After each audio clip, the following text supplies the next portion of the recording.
Welcome to our live training session. In today's session, we're going to be doing a customized version of the survival shooter game, which is up for free on the asset store. If you want to follow along, please grab the asset for that. I've pasted in the chat, or you can just go to the asset store and search for survival shooter, and I'll show that in a moment.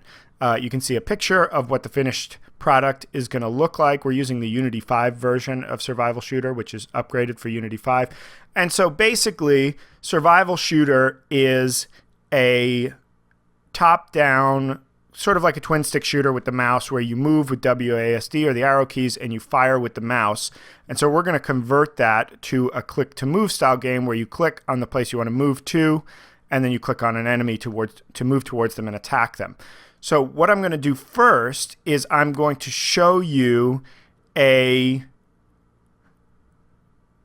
show you the finished product. So this is what we're going to be making, and then we'll go back and make a new empty project and set it up. So you should now be seeing the Unity editor. This is the finished product, and I'm just going to play. Just make sure the volume is down so we don't blow out everybody's ears. Let's try that. All right, that should be really quiet. The audio is not so important. So here you can see I'm clicking with the mouse to move to different locations, and then I click on an enemy, and I will shoot at them. Now I set up the the shooting distance to be pretty far, which we'll probably do a little bit less in the. But if I click on like one of these far away enemies, I'll move towards them and shoot. So it should be pretty fun.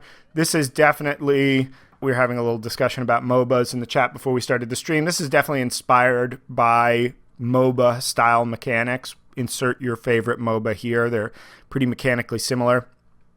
And so I figured, a lot of people like those kind of games and might be interested to play around with it mechanically themselves. So I'm going to show you guys how to get some basic stuff going. It's going to rely pretty heavily on Unity's navigation functionality. So we'll do like a basic review of what that is. And yeah, so let's get started. So what I'm going to do is I'm going to create a new project, file, new project.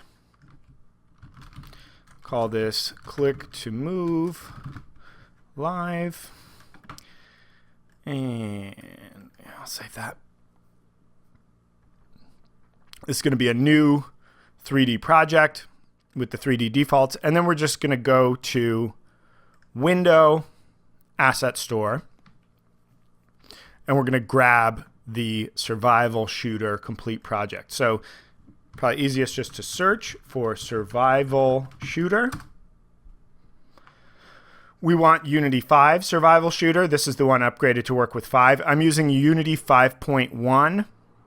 If you're wondering, should be quite similar for 5.0. I think in 5.2 you may need to rebake the nav mesh if you're watching this in the future, and I'll show you guys how to do that. So what we're going to do is you'll probably see a download button. I'm just going to hit import since I already downloaded this before.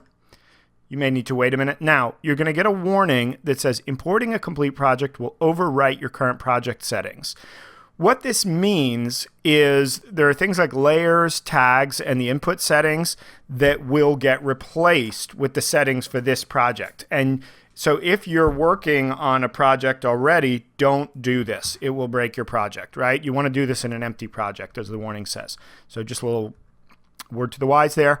And so we're going to go ahead and hit import. It's going to decompress. This is going to take a second. And hit import. Import everything.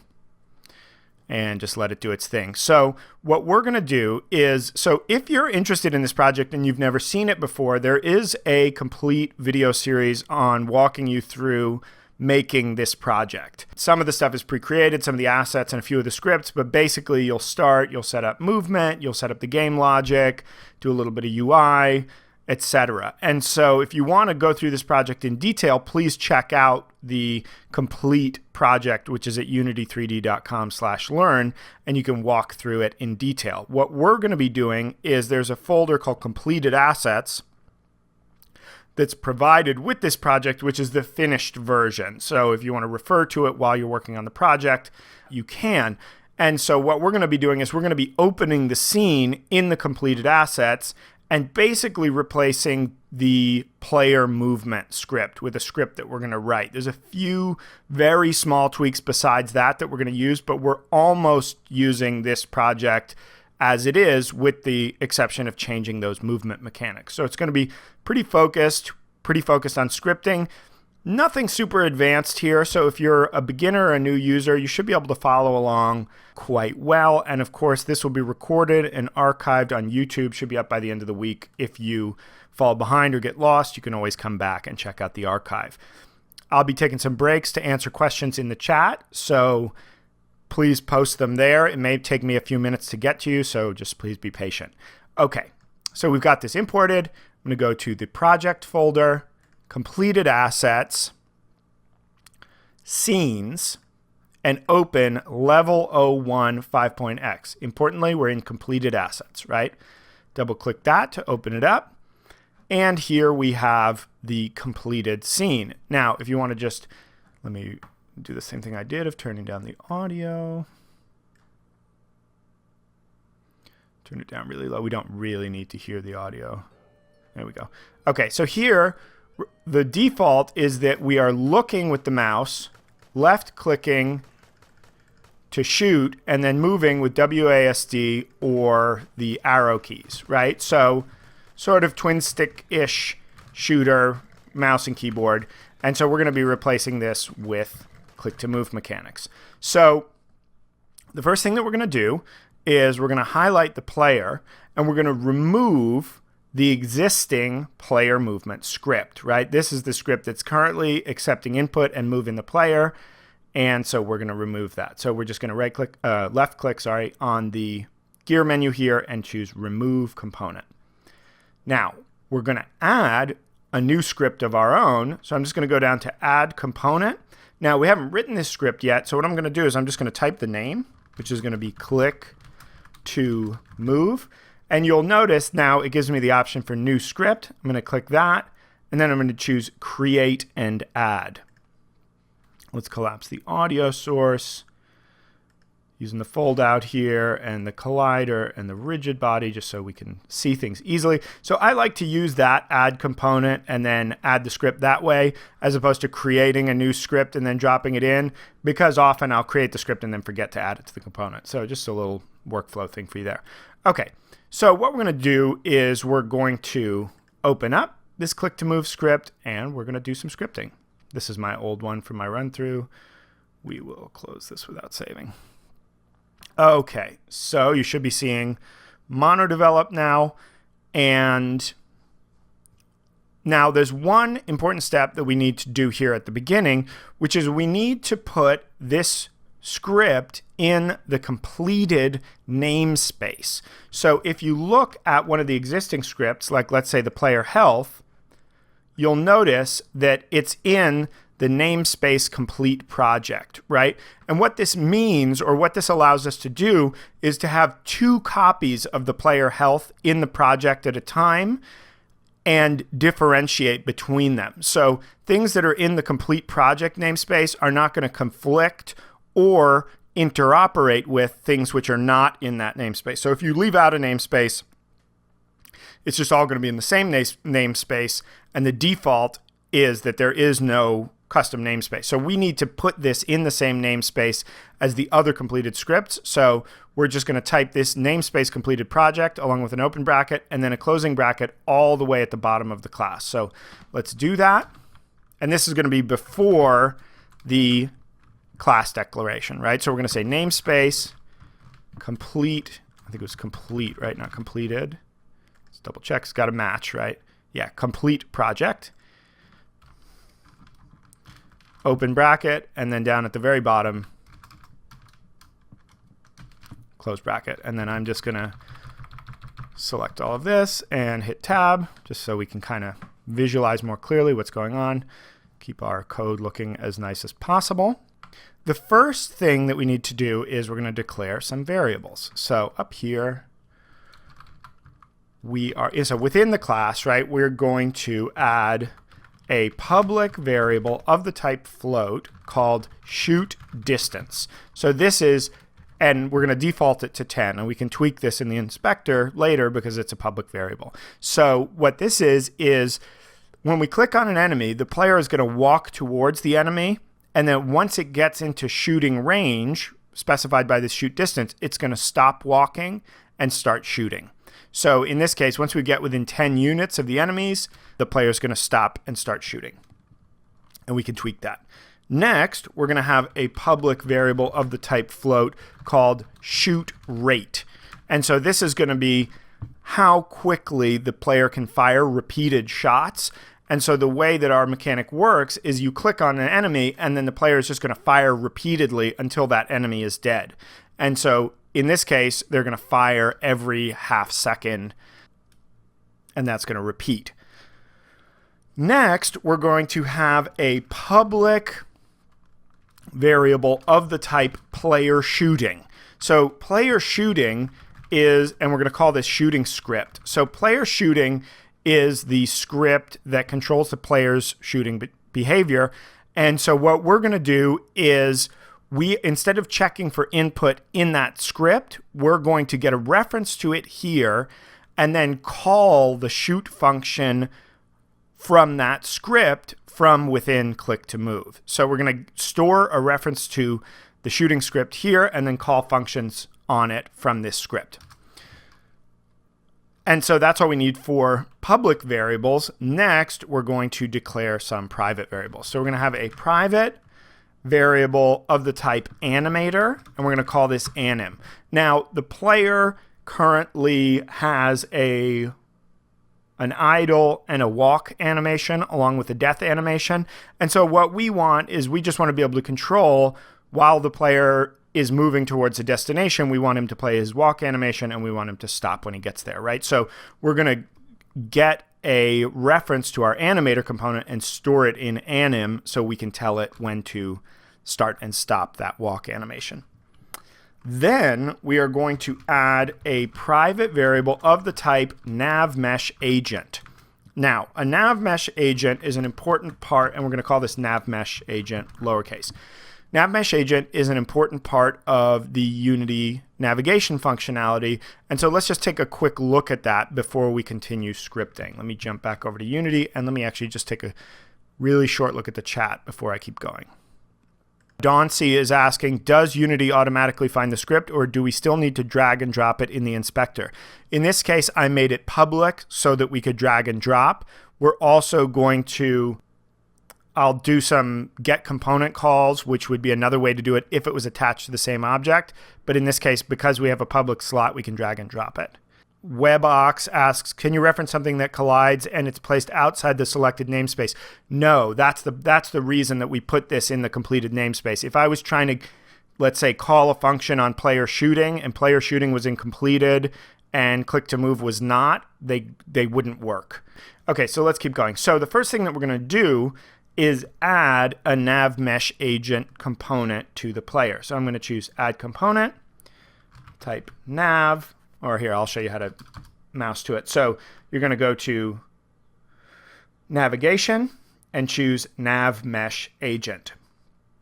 Add that on. We can see we get this little sort of column capsule around the player, and we have some options here. Now, so what a navMeshAgent is, it's a little sort of artificial intelligence agent that takes care of what's called pathfinding. So what pathfinding is it allows our agent, in this case the player, to find his way to a destination even when there are obstacles in the way.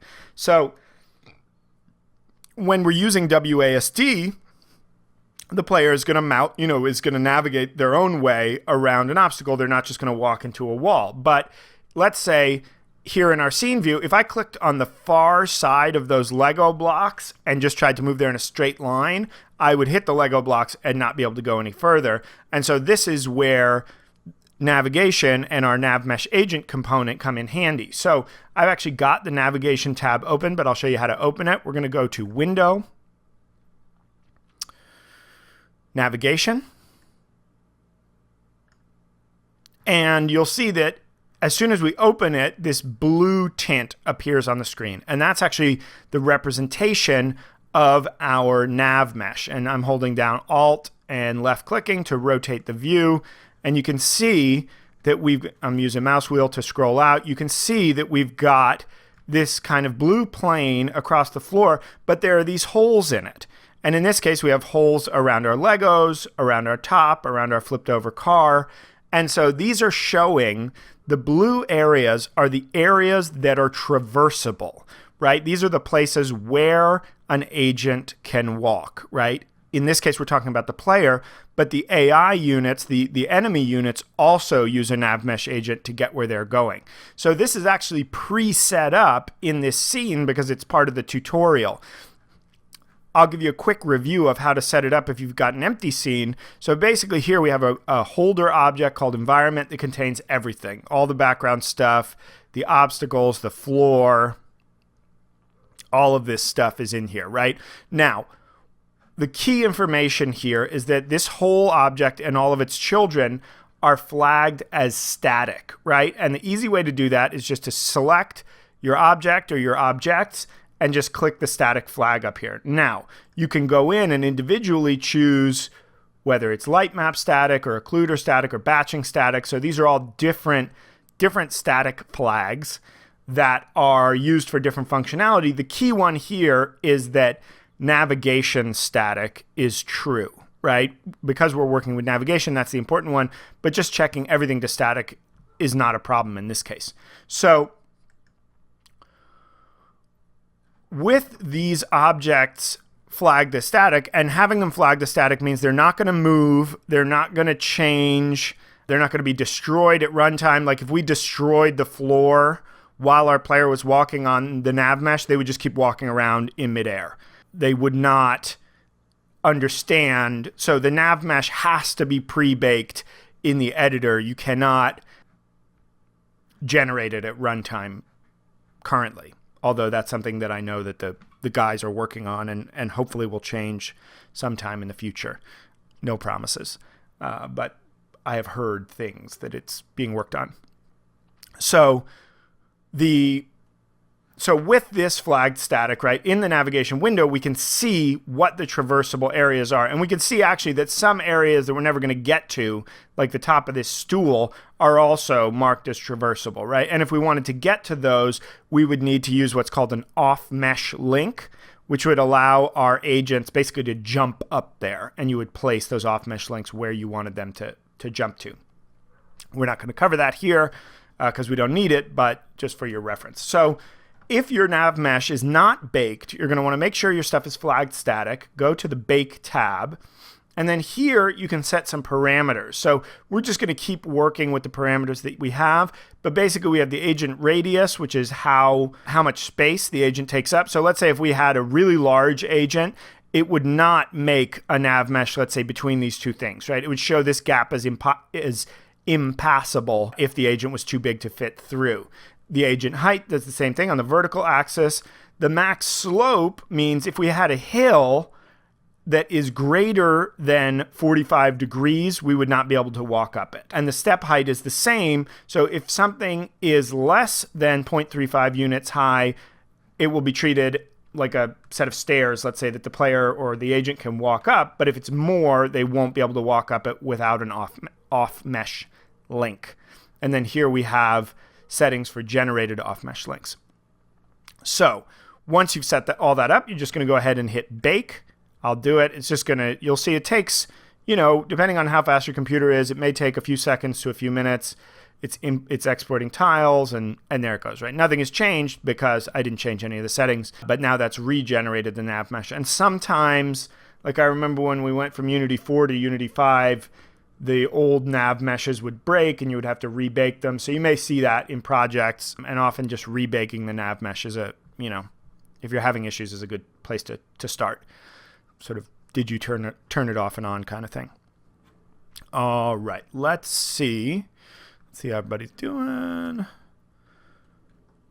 me just check the chat before I keep going. Has anyone tried using the nav mesh in 2D mode? It doesn't really work right now without some sort of hacky stuff, because the 2D by default is XY instead of XZ. So it's as if the whole world is tilted, and the nav mesh doesn't like that currently. I know that's something that's going to be fixed hopefully very soon, but yeah, it's kind of annoying. You can do what I would do if you really need it for a 2D game now is just use 3D colliders and just put your sprites on them and just don't show the 3D, and that'll work. Bow Game asks, I wonder, can you use nav meshes with more vertical levels, like with more floors stacked on each other? Yeah, you can, because as you see, the stool got registered as traversable. It should work just fine. And actually, if you look at the documentation, you'll see there's an example of a nav mesh that has like 2 levels. So yes, that'll totally work, as long as you know, set it up. So let's just take a look. Okay, good. So let's go back to our script. So there's a little quick, overview of what nav meshes are. And so we're going to be using a nav mesh agent on our player so that he can pathfind around the level. Next, we're going to have a private variable of the type transform called targeted enemy. And so this is once we've clicked on an enemy, it's going to store their location in targeted enemy so that the player can move and shoot towards them. We're then going to have a private variable of the type ray called shoot ray. So this is going to be a ray cast that we're going to cast from the gun towards the enemy to check if we have hit them. And you could think of a ray cast as a kind of an invisible line that moves from one point to another in the game space and that we can use to check if something is in front of us or if we've hit something. There's a lot of different uses for it. And then we're going to have a private ray cast hit called shoot hit. So hit just allows us to store information about what we hit. Because physics.raycast just returns a Boolean, true or false, meaning yes, you hit something or no, you didn't. If you want to get more information out of the raycast, like what you hit, for example, you're going to need to use a raycast hit. And that's what we're going to use this for. Then we're going to have, nope, that's not right typing. Then we're going to have a private Boolean called walking. And we're going to use this to control whether the walk animation is playing. And we're going to have a private bool called enemy clicked. So this is going to be, we're going to be clicking on the game on the level, right? And if we clicked on an enemy, we're going to set this to true to say you clicked on the enemy, not on the ground. You want to move towards the enemy and shoot them. Then lastly, we're going to have a private float called next fire. And this is just going to be, has enough time elapsed between when we last shot and based on our shoot rate, can we fire again?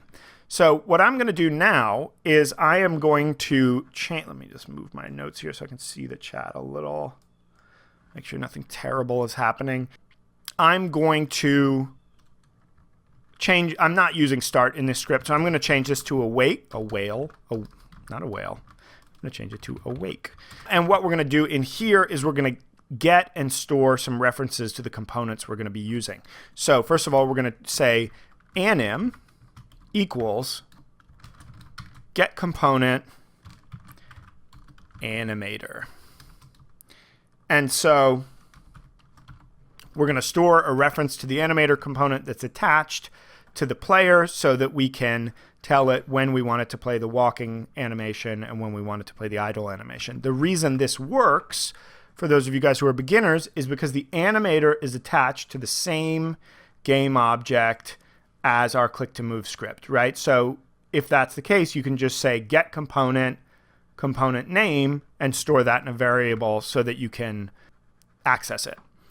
And then we're going to do the same thing with our nav mesh agent. So we're going to say nav mesh agent equals get component nav mesh agent, right? Importantly, we are storing, we're getting a component reference to the component. The component name is uppercase or just is exactly the name of the component, and then our variable name is lowercase, right? Just in case that's confusing, two things with the same name. This is the field, the variable in the script, and this is the type, right? This is the type nav mesh agent. Okay. And if you're wondering, we could do this same thing to access player health, right? We would just say get component player health and just put in that name, right? So this will work for your own scripts as well as for the pre-built Unity components. Now,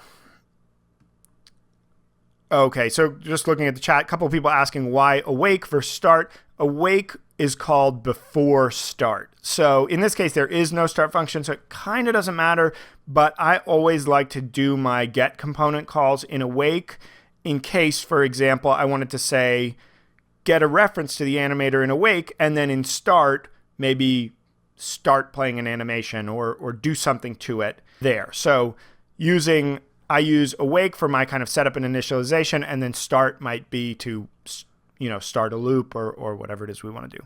In this case, I'm just using awake. But that's kind of the difference between those two.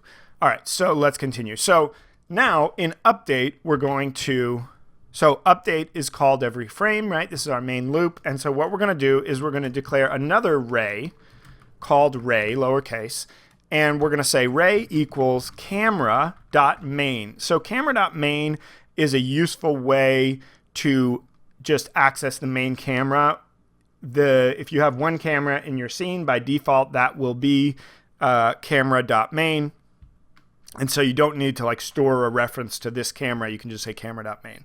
So we're going to say camera.main.screenPointToRay. And we're going to pass it. So we're going to call the screenPointToRay function, and we're going to pass it input.mouse position. So what we're doing here is we are casting a ray from the mouse position into the scene, right? So we're shooting an invisible line from wherever our cursor is from the camera into the scene, right? So if we go here, we'll hit the player. If we go up here, we'll hit this dresser. And so you can think of we're sort of firing a ray into the scene to determine, and then whatever it hits is where we're going to either try to move or attack. So then we're going to declare another raycast hit called hit, and we're going to say if input.getButtonDown fire2. Now, I'm using the input class here, and I'm calling the getButtonDown function. So this is checking to see if the button called fire2 is currently down in this frame, right? Now, importantly, this is a string. It has to be exactly the same. Capital F, no space, fire2, right? And this is one of the predefined input axes. So if we go to Edit, Project Settings, Input, expand the axes, we can see here's fire2. And so the default for this is either the left alt, mouse 1, or, left alt or mouse 1, right? So we're going to use that to check if the mouse has been clicked, and then we're going to do the following. So if the mouse has been clicked, we're going to do a raycast using the ray and the raycast hit we just declared. So we're going to say if physics, gosh, I can't type today, physics.raycast, and then we're going to pass in some parameters. So we're going to pass in the parameter ray, the ray that we just declared, the parameter hit, and we're using the out keyword here. And so this is because physics.raycast always returns a Boolean and just says you hit something, you did true or false, true, you hit something, false, you didn't, right? But we want to get more information about what we hit. So we declared our raycast hit, and then we're storing the hit information using the out keyword using out hit, right? So we're going to store the information about what we hit in our raycast hit. And so this is kind of a way to get a function to return more than one thing, right? It's always going to return the Boolean, but now we can have it return additional information by passing it by a reference. So then we're going to say the distance that we want to shoot is going to be 100. This is a little bit arbitrary. This is just, it just needs to be the camera further than the distance from the camera to the floor or whatever we're trying to click on. If it's too short, it's not going to reach. And then we're going to check if hit.collider.compare tag. So we're going to check the tag of the object that we hit. Now, I have not set up this tag yet, but the tag that we want to use is enemy, right? So we want to see hit, our raycast hit, if the collider belonging to the thing we hit has the tag enemy, right? So I'm going to copy this string, just double click it and hit Command C, Control C, and I'm going to go in and let's just get our completed assets, prefabs. We'll choose the elephant here. It's currently untagged, right? And we're going to go to tag, add tag. Currently there are no custom tags, right? The list is empty. I'm going to hit plus and replace this by pasting with enemy. Now, I always do this, even after doing this for like a long time. Just adding that tag hasn't added it to that object, right? That just allowed me to access the menu. So then I need to go back and choose enemy, and I'm going to do the same. I'm just going to do control click to click both of the other enemies and tag them as enemy as well. You'll notice the player should remain tagged player, right? Don't change the player even though he's here in this folder. Okay, let's take a look. And so tags are just a way that we can do things via script. And very often this is the kind of stuff that you're going to do. Like if you have a collision, you might check the tag, or a raycast, you might check the tag, or you might find something based on the tag. And so each object can have one tag, and it's just a way for you to organize things. Instead of like searching by name, for example, you could search by tag, or check by tag. So let's take a look at the chat real quick. Okay, different people talking about whether we should hard code it or use input. Yeah, definitely use input, just because if you want to remap the controls later, or let's say you wanted to add controller support, or it's just going to be a lot more flexible than having like a hard coded value. Stone Mana asks, 100, using the magic number 100, isn't it bad programming? You know, I agree that generally speaking, using magic numbers is not best practice, but in the interest, I don't want to have 100 variables in this script, and I know this is not going to change or whatever, so in this case, it's a little bit of a shortcut, you know, but yeah, generally speaking, for all the numbers in your script, you would want to have a variable and set them, you know. So we now have if, so we're checking if hit.collider.compare tag is enemy, right? If the object that we hit, and so you can actually, I used to do if hit.collider.gameObject.compare tag, and you can actually leave out the game object. You can just check the tag of a collider. I learned not too long ago. So what we're going to do, if we did click on an enemy, we're going to say targeted enemy equals hit.transform. So we are going to set the thing, if it was an enemy, we're going to set the targeted enemy variable to be the transform of the enemy that we clicked on. And then we're also going to say enemy clicked equals true. So we did successfully click on an enemy, and now that's our target. Then we're going to use else. So if we clicked anything besides something tagged enemy, we're going to say walking equals true, enemy clicked equals false, and we're going to call, one sec, scroll down. We're going to set the destination of our nav mesh agent. So we're going to say nav mesh agent dot destination equals hit dot point. So we failed to click on anything but the ground. The point that we clicked on is going to become the destination for the player to move to.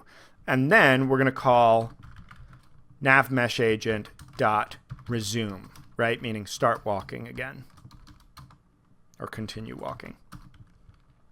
Resume trying to find a path to that location. And now we can test this real quick. So this is not complete, but let's just give it a test just to make sure that we can now move using what we've got. So I'm going to, yeah. And so now I click my mouse. You can see he's still playing his idle animation, which is why he's yawning. And he's probably not fast enough to run away. Not fast enough to get away from these guys. Oh, the jukes. No, not fast enough. I'm dying. But yeah, we can see our very, very basic click to move code is starting to work, at least. So let's continue. So now we want to find out, okay, if we didn't click an enemy, we're walking. Now, outside of, so that's all what's happening in our, if the button is pressed, right? While the button is pressed, all this code is going to get executed. But outside of that, we're going to say, now, if the result of that was that enemy clicked, became true. So if enemy clicked, we are going to call a function called move and shoot, which I haven't declared yet. I'm going to declare right now. So that's showing red, right, because the function doesn't exist. So now just make sure you're outside of update, right? I like to click on the opening brace just to see where that is. And then we're going to add a private function that returns void called move and shoot. Gosh, I'm really having a problem with typing skills today. Okay. And so what move and shoot is going to do is if we didn't click an enemy, we just want to move, right? But if we did click an enemy, we want to move towards them until we're in range, start shooting, and potentially if they ran away, we would want to stop shooting and chase after them. These enemies don't run away, but anyway, we'll cover a little bit of that. So what we're going to do is, first of all, we're just going to say if targeted enemy equals null, right? So if targeted enemy has become null or was equal to null, we're going to return, meaning none of the code after this is going to be executed. And that's kind of important because we're calling this from update, right? So update is going to be running 60 frames a second or whatever, and you know, we don't want to be running a lot of code that we don't need to. So this is just going to kind of get us out of this function early if targeted enemy has become null. This is also going to allow us to stop shooting at enemies when they're dead. So what happens with the enemies when they die is that they fall through the floor and get destroyed. And so when they get destroyed, their transform is going to become null. This will evaluate to null, and then it'll return. So if targeted enemy equals null, return, and then otherwise, right, we're going to say nav mesh agent dot destination equals targeted enemy dot position. So now we're going to try to move towards the enemy, even if they're moving, right? It'll keep, it's not the position where they were, it will update and chase after them, even if they move around. And then we're going to check if nav mesh agent dot remaining distance. So what this is, every time you set the destination, it's going to generate a path to that location. And if it's moving, it's going to try to move along the path to that location, right? This will check the remaining distance in that path and see if it is greater than or equal to shoot distance, in which case it's going to continue walking and set the walking animation to true. Now, probably in this example, we could actually get away with not doing this because the enemies never run away. And so This might not be necessary, but I figured I would include it in case you had a situation where, where that could happen and it's not a lot of code. Okay, so basically if the remaining distance becomes greater than the shoot distance, resume and chase. And I mean, actually, just when you click on them and they're far away, you need that anyway to walk towards them. So, we definitely need that. Okay. We're going to check if navmeshagent dot remaining distance is less than or equal to shoot distance. And here I probably could have just done an else, actually, when I think about it. But I'm just going to keep using the script I wrote before so as not to change it and break it during the lesson. We're going to do transform dot look at targeted enemy. So what this does is it rotates the players or the transforms forward direction to be facing towards the transform that you pass in. So in this case, it's going to turn the player towards the enemy and cause them to face them. And then we're going to calculate a vector 3. We're going to declare a vector 3 called dir to shoot, short for direction to shoot. And then we're going to calculate the difference between the targeted enemy's transform position and the player's current transform position. So we're going to say targeted enemy dot transform dot position minus transform dot position is equal to vector 3 dir to shoot, right? So we're getting the direction that we're going to shoot in. And yeah, let's just finish move and shoot, and then I'll take some questions. And then, so if we're going to check if we have recently fired, and if not, we're going to shoot. So we're going to say if time.time is greater than next fire. First of all, we're going to say next fire equals time.time plus shoot rate, right? This is where we're using shoot rate. So basically so time.time just starts counting from the beginning of the game. And so every time we fire, we're going to take time.time, the current time, add a half second and say, meaning now we can't shoot until that time passes. And then we're going to call shooting script dot shoot. Now, this is not going to work. I'm going to type it in and you'll see an error, and this is not going to work because we need to modify shooting script to allow us to call this function. So you can see this is going to throw an error, and it's going to stay red until I modify shooting script. So let's do that now. So I'm going to save this. So we need to edit our shoot script, right? As you can see, we can't currently call the shoot function because it's not public. So let's jump over. The shoot script is attached to the gun barrel end object, which is a child of the player, which is right there. And it's got some stuff. It's got a particle system and a light and an audio source and a line renderer, and we need the player shooting script. So let's double click that to open it up.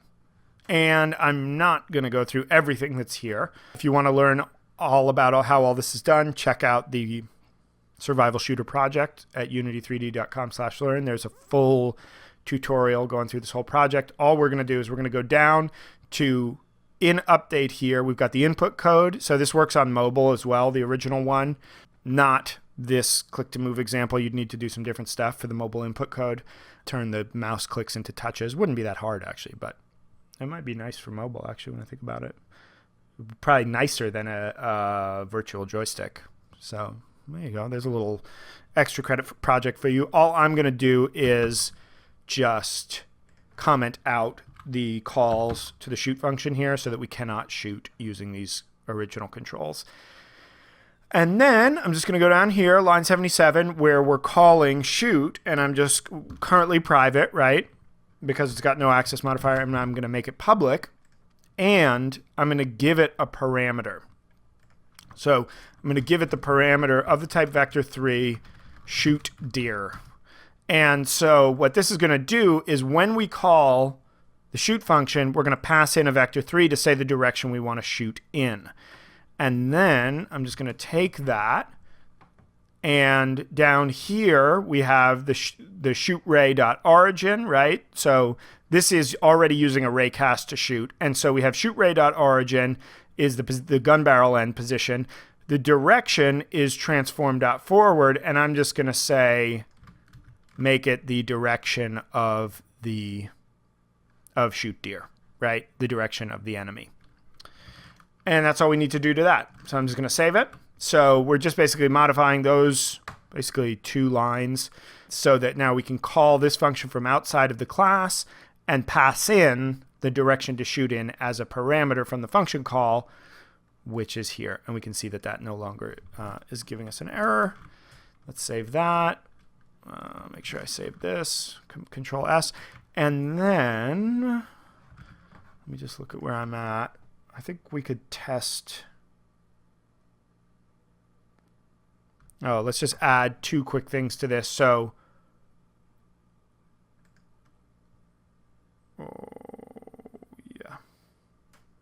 yeah. So if it's possible to shoot, we're going to call navmeshagent.stop. So we're going to stop moving,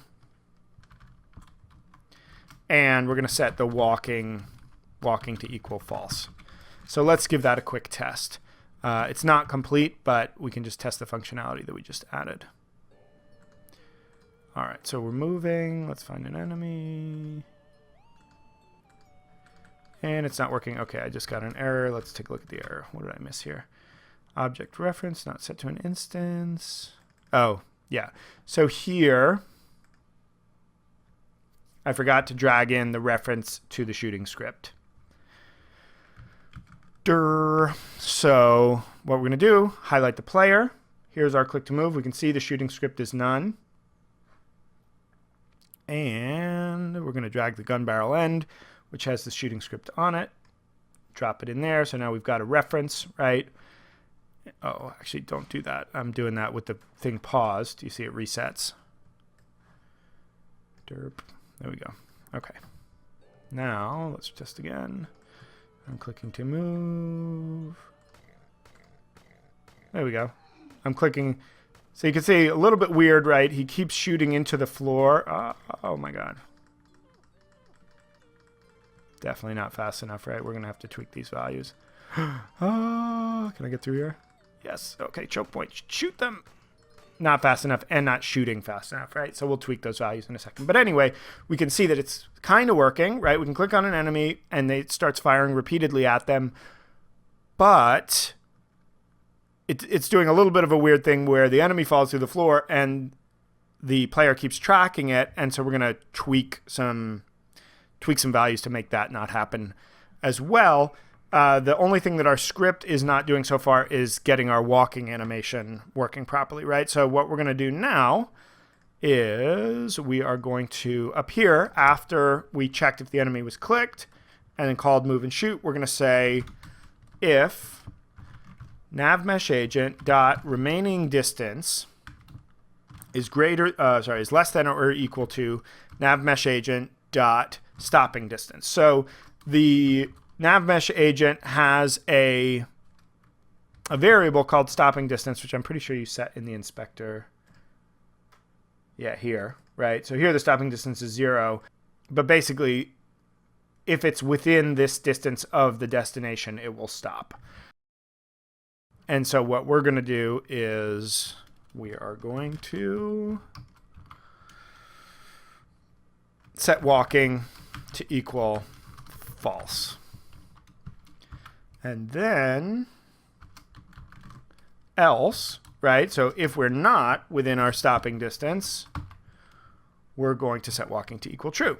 So now we're setting that Boolean, but we still haven't communicated that to the animator. And so that's the last thing that we need to do. We're going to call anim.setBool, and we're going to pass in the parameter name is walking as a string, and then our Boolean walking, right? So if we're walking, we're going to set is walking to true. Otherwise, we're going to set it to false.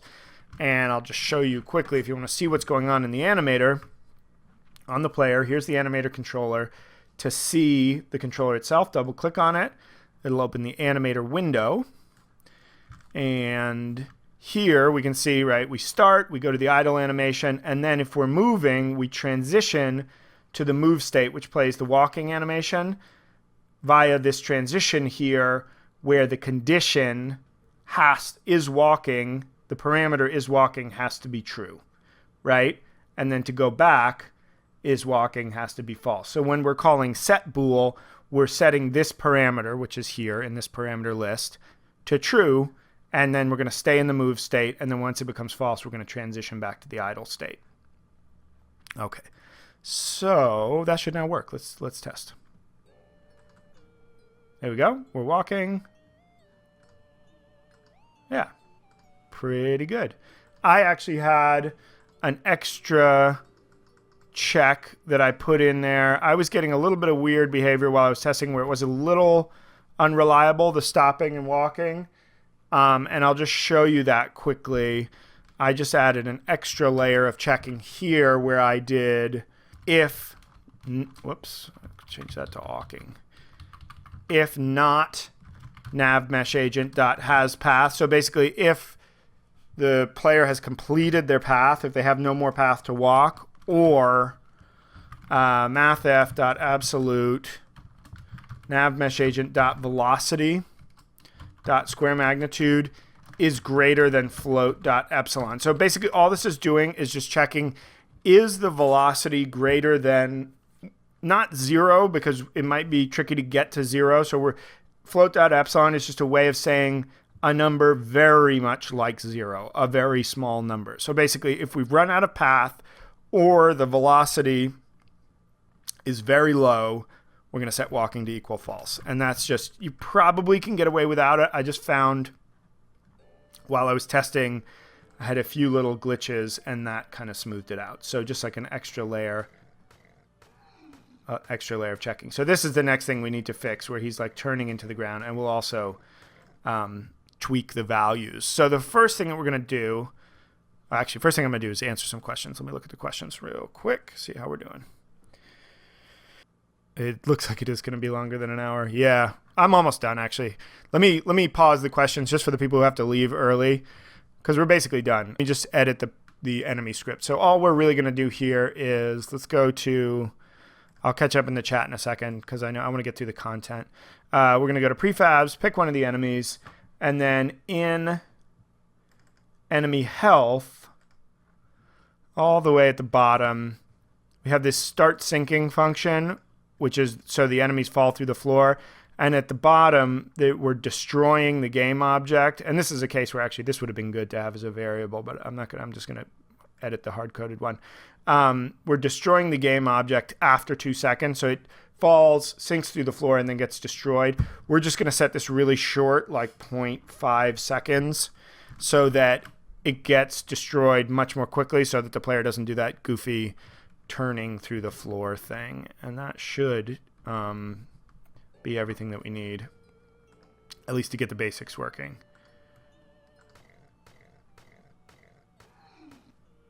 You can see he still does it a little bit, but hey, don't do that. Whoop. Okay. Anyway, basically works. And then what we're going to do is we're going to just, let's tweak the player settings. We're going to make the nav mesh agent the speed. Let's double it. Make it 7. Maybe make the acceleration faster too. Make it 16. And we'll make the shoot rate like 4 times as fast. We'll make it 0.125. And maybe let's make the shoot distance like slightly longer. I had it as 20 before, which was too high. Let's make it like 12, just so he can start shooting a little earlier. That should make things a little easier for our desperate player. Yeah, so now we get a nice fast movement speed. That might be a little too fast, but there we go. Take that, you cute animals. Now, the other problem that we have here is that it's kind of hard to see what's going on with the camera so close. So the other thing I'm going to do is, yeah, here, like I'm running into trouble. Whoops, see, there you go. He had to go around the corner to shoot him. Bad idea, bad idea. Not bad, though. Okay, let's zoom the camera out a little bit. So in this case, the camera is set to orthographic, and so I'm just going to take the size and set it to 9, just to zoom it way out. And now, this should be a lot better. Ha. Get back in your hole. Whoop, that's not good. You could maybe give them a little bit less hit points. I guess that would make it maybe too easy. So you can see he still has to move towards them a little bit to get in range, but he's not like having to run right up to them. Still fairly challenging. Clicking skills for the win. Whoa. Oh gosh, okay, we got it. But yeah, that's the basics. And so I'll answer some more questions about this, and then I can stick around for, you know, maybe another 15 minutes and answer other, you know, related questions first. And then if there's unrelated stuff that I can actually help with, I'll be happy to do so. This is still going to be a bad situation. Ah, there we go. All right, good. Okay, so yeah. That's the basics, and so this will be up on YouTube by the end of the week, and I'll post the scripts there as well if you missed anything. I'll put the script on the screen for a minute while I'm answering questions so you guys can look at it and copy it if you want. And let me pop out the question, pop out the chat here so I can see it better, and let's see what we've got. Plump Puffy Games, in the player health script, you just need to comment out the line where it's looking. You should double click on the error that you get and just comment. Oh, what is this? Oh yeah, player health. So here, just double click on the error. It's trying to get a reference to the player movement script. Just comment out that line. It's the old player movement script.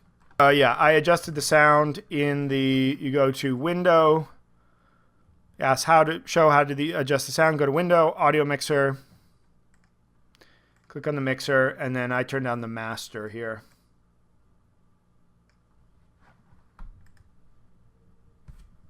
Keep the script up for the copiers.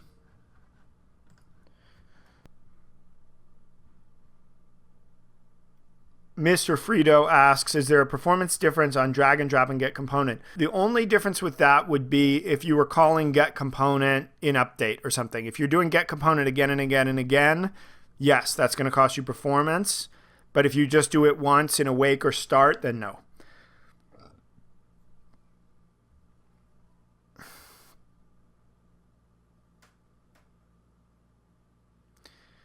I am not shouting, yeah. I mean, the flee from player thing, the trick is you just need to get, I mean, you could, for example, I don't know if this is the best or most elegant way, right? But let's say you get a trigger saying the player is in range to cause you to flee. You could raycast in the opposite direction of the player, you know, very similar to what we were doing with the shooting code, and then hit like a wall behind you or something behind you, or, you know, raycast towards the floor behind you and flee towards that. That might be one way to do it as a starting point. I don't know if that's the optimal way, but that's just thinking out loud there. Yes, I co-sign what C. Strachan says. He says, I tried several times to build a game, but it got too large of an idea and time was an issue. So my best gift to you, write a really simple small game and finish it, menus and all. This is awesome advice. It's something that everybody says, and I think most people who are starting, it's really hard when you're starting to know how simple really simple is. But if you're thinking anything like any of the kind of like big commercial games that you like, it's probably too big. You really need to just focus on making something small and simple. And as he says, do everything. Like, I have a personal project that I've been working on for a long time. It's coming on 2 years now.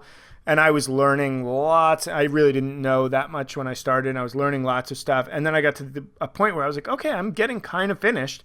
And then I realized I was like, oh, I need to do menus and a pause menu and controller support and this and that and sound options and all this stuff that you just don't think about, but that takes a ton of work and is actually hard sometimes to like get working nicely and properly. So do a small game and do all that stuff, and you will be super smart by the end of it. And also I recommend show it in public. Taking my work out and showing it at like local gaming events has been one of the best things I've done, and I've learned a ton from that.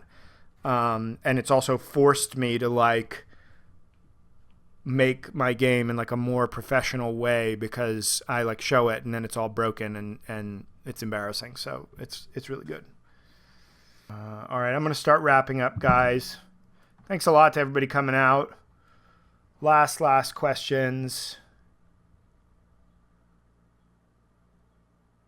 I'm going to cut the stream. I'll cut the stream and I'll stay in the chat for a minute and just keep half an eye on it if you have last written questions.